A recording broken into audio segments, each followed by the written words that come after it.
guests are authors Andrew and Leslie Coburn, and their book is titled Dangerous Liaison, the inside story of the U.S.-Israeli covert relationship. The Coburns trace the association between the U.S. Central Intelligence Agency and the Israeli Intelligence Network from the founding of the State of Israel 4 decades ago through the recent war in the Middle East.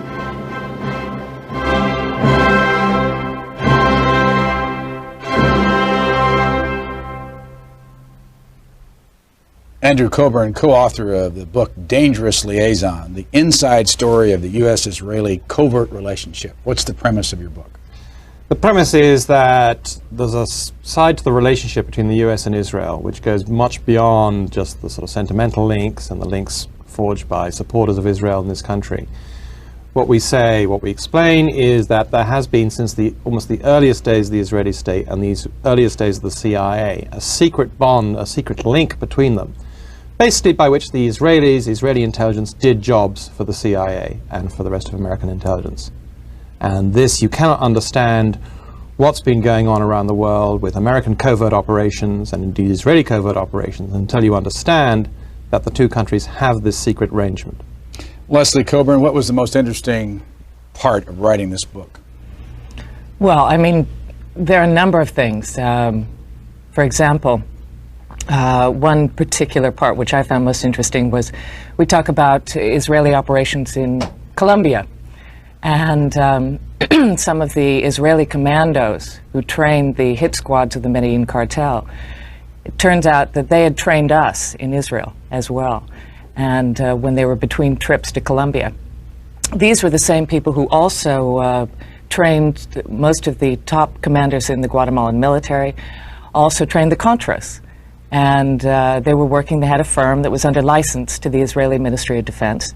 And then they turn up in the jungles of Puerto Boyacá in Colombia. So, I mean, we had a lot of adventures, I must say.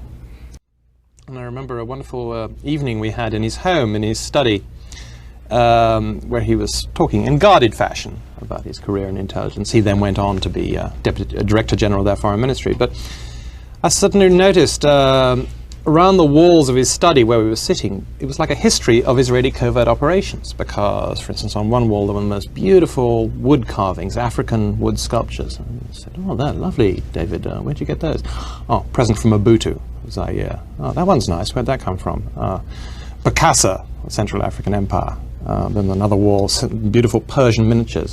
Where'd they come from? "Oh, present from the Shah for something we did for him." So, just there was this man sitting, this master spook, surrounded by mementos of his career. And so we talked to him. We spent a lot of time talking.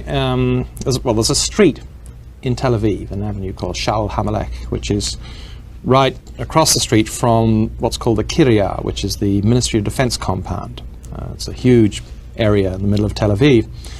And on the other side of Sha'al Hamelech are a row of very fancy high-rises, which is basically the headquarters of the Israeli military-industrial complex. I mean, that area is. So you have the offices of all the major arms dealers, the offices of the Israeli representatives of the major American defense corporations. You have Mossad headquarters. Just down one side street, you have a very beautiful building, which is the headquarters of a man called Shaul Eisenberg, which not many people in the outside world know about, but he's certainly the richest and probably the most powerful man in Israel. He's the master arms dealer, is behind a lot of political campaigns, behind a lot of politicians.